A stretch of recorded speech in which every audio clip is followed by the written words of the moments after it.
aller à contre-courant du système religieux qui a pignon sur rue ici-bas, c'est une chose coûteuse et impliquant la souffrance. C'est, et je le ressens parfois, beaucoup plus coûteux que d'aller à l'encontre du monde lui-même. Le système religieux peut être plus impitoyable, amer et cruel, et il peut utiliser toutes ces choses méchantes, ces suspicions méprisables, ces choses qui causent des dommages, et que vous ne trouverez même pas chez les gens décents de ce monde. C'est coûteux d'aller vers ce qui est céleste, c'est douloureux, mais c'est la voie des pionniers, et il doit être clair que cela doit en être ainsi. Il y a cette expression dans cette lettre. Sortons donc pour aller à lui hors du camp, en portant son opprobre, Hébreux 13:13. Cet hors du camp implique l'ostracisme, la suspicion. C'est dans la foi qu'ils sont tous morts, sans avoir obtenu les choses promises. Mais ils les ont vus et salués de loin. N'est-ce pas cela la vision des pionniers de la voie céleste, des enfants de Dieu, toujours voyant et saluant ce qui est plus loin, saluant le jour, quoi qu'il puisse être au-delà de cette vie, souhaitant la bienvenue au jour de la réalisation, reconnaissant qu'ils étaient étrangers et voyageurs sur la terre. Ceux qui parlent ainsi montrent qu'ils cherchent une patrie. S'ils avaient eu en vue celle d'où ils étaient sortis, ils auraient eu le temps d'y retourner. Mais maintenant, ils en désirent une meilleure, c'est-à-dire une céleste. C'est pourquoi Dieu n'a pas honte d'être appelé leur Dieu. Dieu n'est pas honteux de ceux qui sont en pèlerinage avec lui jusqu'à la fin. Il les appelle sa propriété, et il est appelé leur Dieu. Et il a préparé pour eux une cité. Hébreux 11, 13, 16. Il y a dans ces tous un merveilleux résumé, quand vous le méditez. Il dit d'eux qu'ils avaient vu quelque chose et qu'ils n'ont vu jamais, ils ne pourraient se reposer sur cette terre jusqu'à leur dernier jour et leur dernier souffle. Ils étaient encore pèlerins. L'appel de l'invisible était en eux. C'est quelque chose qui doit venir en nous du ciel afin de nous introduire dans le ciel. Est-ce que vous l'avez reçu? C'est la clé de tout et cela explique tout. C'est la garantie. Oh, béni soit Dieu pour cela, et que bien plus d'enfants de Dieu connaissent cela avec une grande puissance.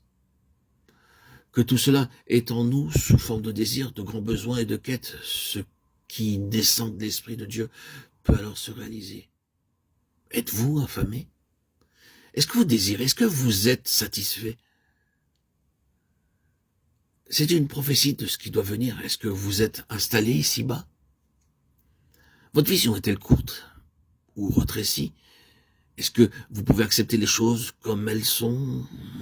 Très bien. Alors, croyez-moi, frères et sœurs en Christ, vous n'irez pas très loin.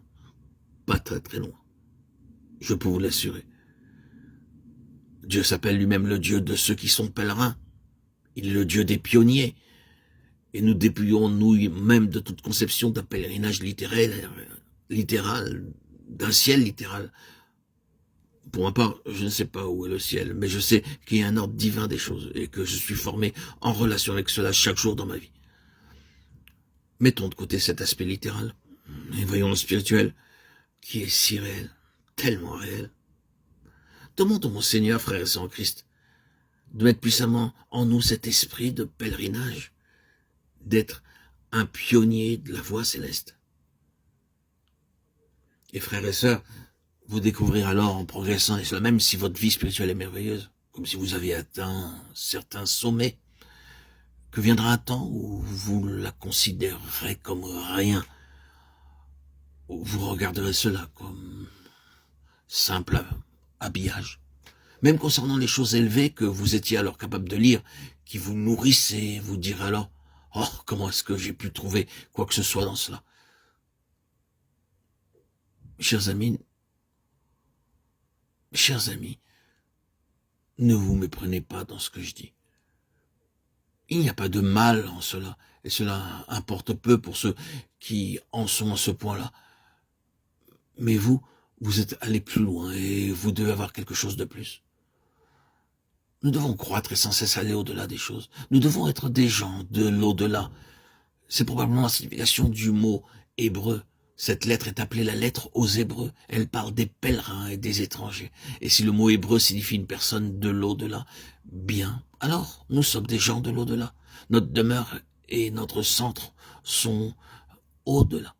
Nous sommes pèlerins ici-bas, pèlerins de l'au-delà.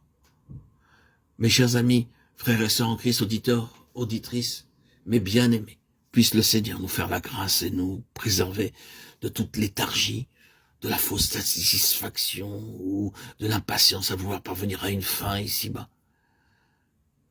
Mes chers amis,